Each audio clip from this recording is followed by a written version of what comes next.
Assalamualaikum warahmatullahi wabarakatuh.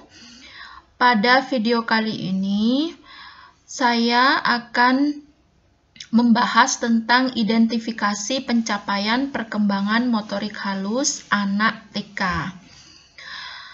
Pencapaian perkembangan motorik halus ini berdasarkan standar isi yang ada pada Departemen Pendidikan Nasional, Pedoman Pembelajaran Bidang Pengembangan Fisik Motorik di Taman Kanak-kanak pada tahun 2007 ya, terbitan 2007. Berdasarkan Dirjen Manajemen Pendidikan Dasar dan Menengah. Silahkan disimak ya Bunda. Pencapaian perkembangan motorik halus yang pertama berdasarkan standar isi yang saya sebutkan di atas adalah anak TK mampu mengurus dirinya sendiri tanpa bantuan. Bantuan yang dimaksud adalah bantuan dari orang-orang terdekat, yaitu orang tua, pengasuh, ataupun gurunya. Nah, bantuan seperti apa yang dimaksud atau kegiatan apa yang dimaksud?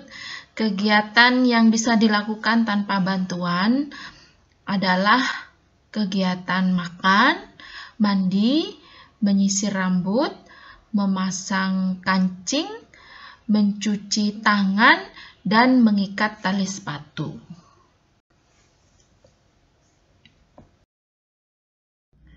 Melakukan kegiatan makan tanpa bantuan ini bisa dengan makan menggunakan sendok dan garpu, makan menggunakan tangan, atau bisa juga dimodifikasi dengan makan menggunakan sumpit ya Bun. Kegiatan mandi mandiri atau mandi sendiri tanpa bantuan orang lain tentunya awalnya harus dilakukan pembimbingan terlebih dahulu ya, baik oleh orang tua ataupun guru. Hal-hal yang harus diperhatikan dalam kegiatan mandi adalah kegiatan menggunakan gayung sendiri. Jadi arahkan anak untuk mengambil air, kemudian mengarahkan gayung tepat di atas kepala sehingga air yang jatuh dari gayung akan membasahi tubuh anak dimulai dari rambut hingga ujung kaki. Kemudian kegiatan yang kedua yang harus diperhatikan adalah kegiatan menyabun. Ajarkan anak untuk menyabun dari atas sampai bawah, mulai dari bagian muka, bagian telinga, leher, dada, tangan, punggung, dan kaki. Kemudian kegiatan ketiga yaitu kegiatan berkeramas. Ajarkan anak-anak untuk menuangkan sampo di telapak tangan, kemudian menggosoknya secara merata pada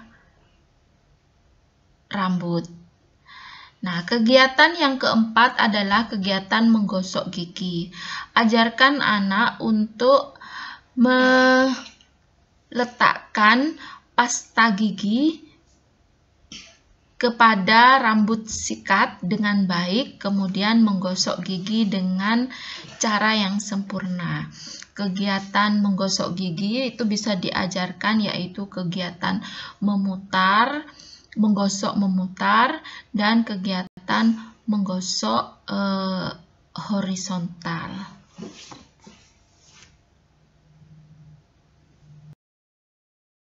Kegiatan mandiri yang lain adalah kegiatan menyisir rambut.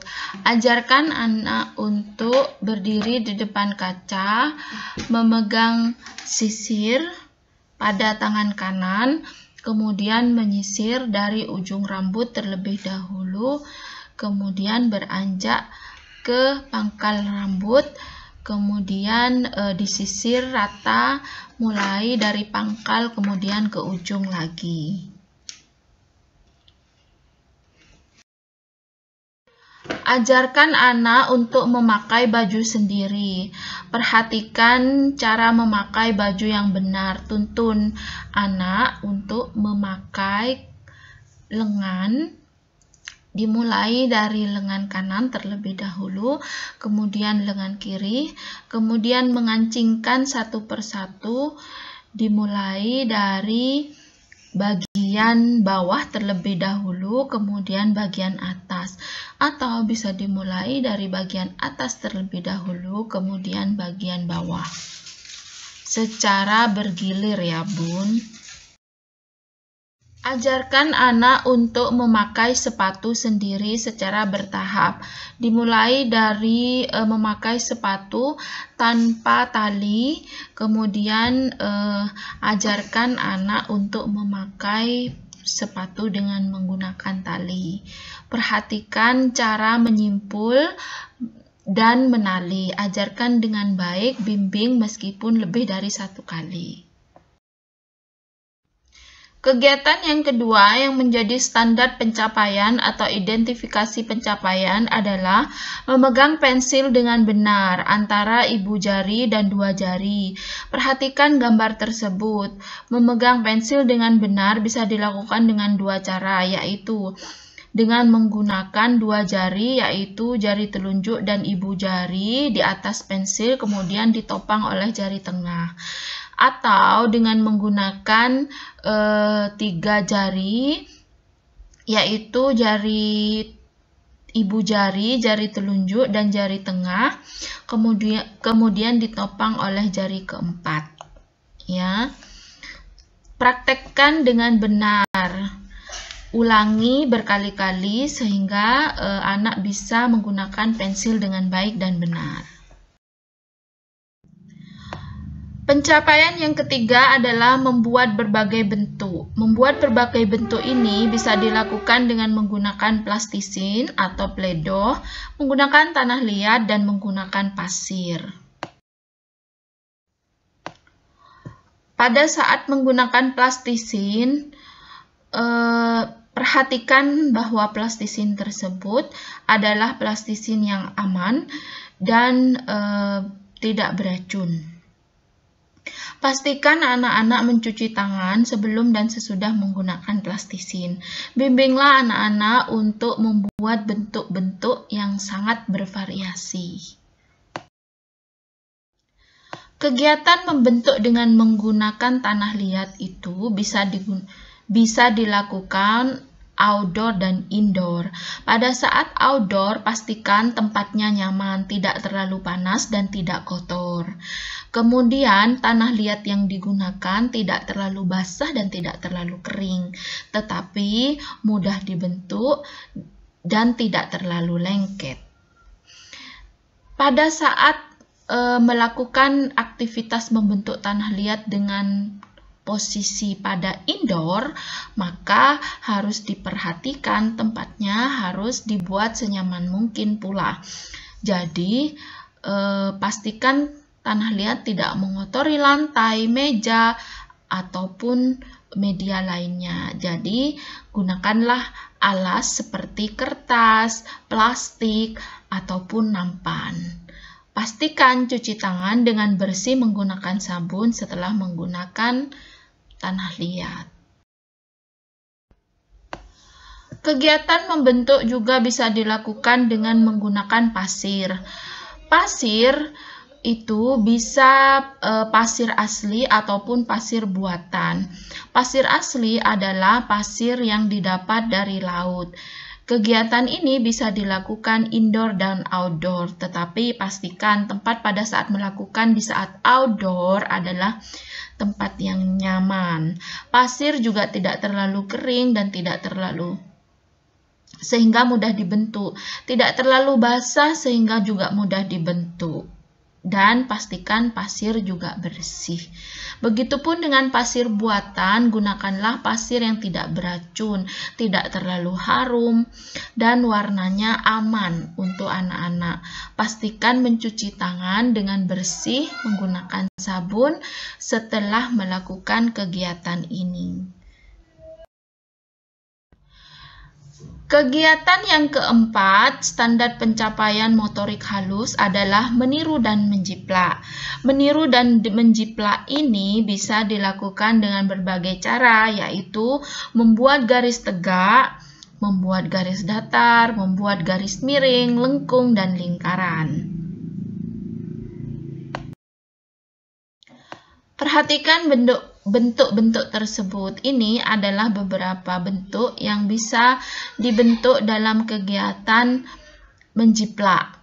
Garis lurus, garis miring, garis tegak, horizontal, lengkung, ataupun lingkaran.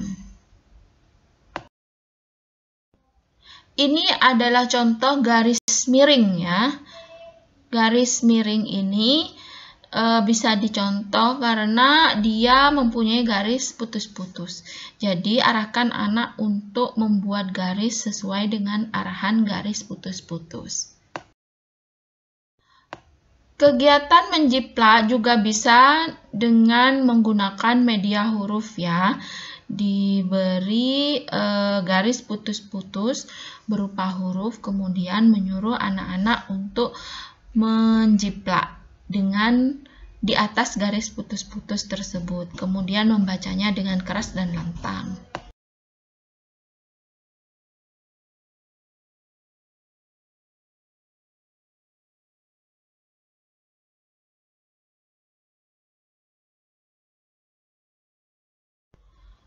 Kegiatan meniru melipat.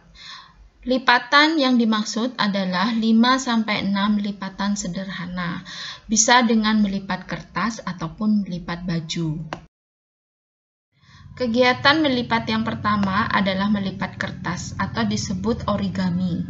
Kegiatan ini butuh bimbingan ya Bunda. Bimbinglah anak untuk melipat suatu bentuk seperti kapal, katak, baju.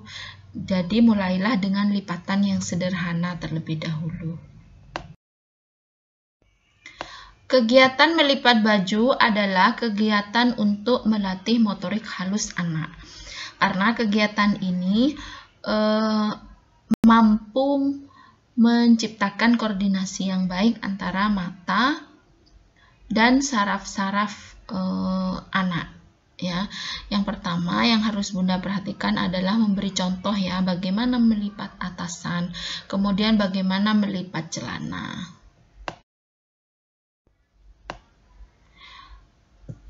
Standar pencapaian yang keenam adalah menjahit, menali, menganyam secara bervariasi, jelujur dan silang dengan tali rafia, dengan benang wol, dan dengan tali sepatu.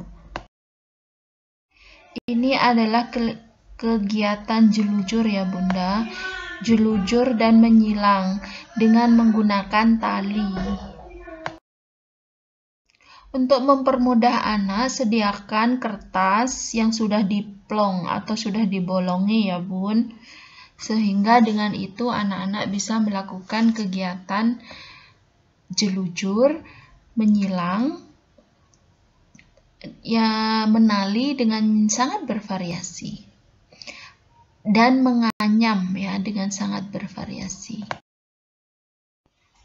Ini contoh yang menggunakan tali sepatu ya Bun, bisa diperhatikan, gampang sekali. Standar pencapaian yang ketujuh yaitu menggunting dengan berbagai media berdasarkan bentuk dan polanya. Bentuk dan polanya adalah lurus, lengkung, dan segitiga. Jadi Bunda sediakan beberapa potong kertas yang sudah diberi pola di atasnya ya Bun. Ada lengkung, ada zigzag, ada lurus, ya. Kemudian ada juga segitiga, lingkaran, dan sebagainya. Kemudian suruh anak menggunting sesuai dengan pola ya Bun, pastikan guntingannya rapi. Jika tidak rapi, maka Anda bisa memuji kemudian menyuruh dia untuk mengguntingnya lagi supaya membuat guntingannya lebih rapi.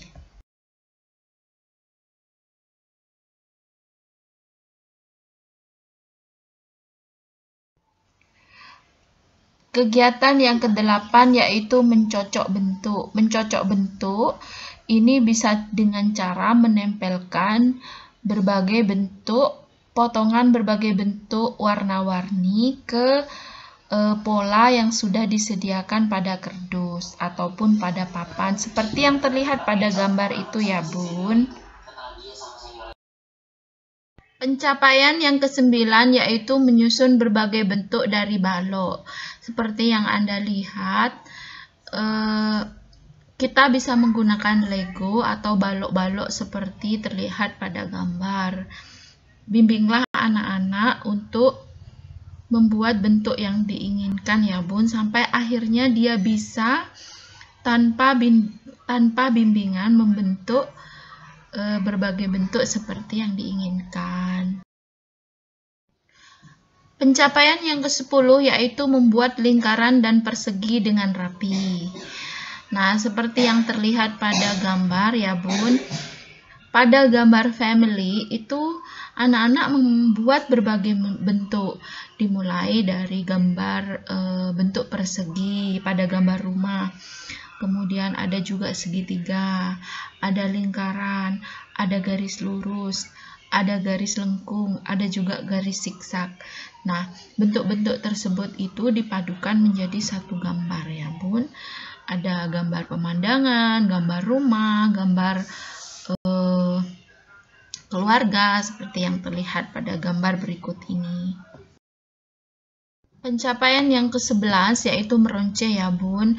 Meronce itu bisa dengan menggunakan manik-manik sesuai pola, menggunakan bagian tanaman seperti daun, menggunakan bahan-bahan bekas seperti sedotan, menggunakan karton, kain perca, dan lain-lain.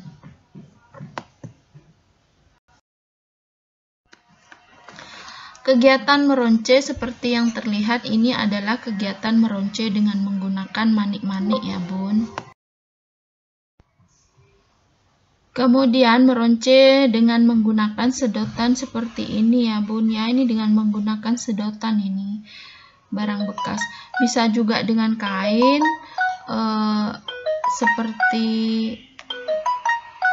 untuk membuat kelambu, itu juga bisa. Sekian dulu pembahasan kita kali ini. Jadi bisa diperhatikan ya Bun, pencapaian apa saja sesuai dengan standar isi yang diberikan oleh Dignas untuk anak-anak di lembaga TK atau PAUD. Jadi ini bisa menjadi acuan ya Bun untuk Ustadz dan Ustadzah ataupun guru TK di PAUD.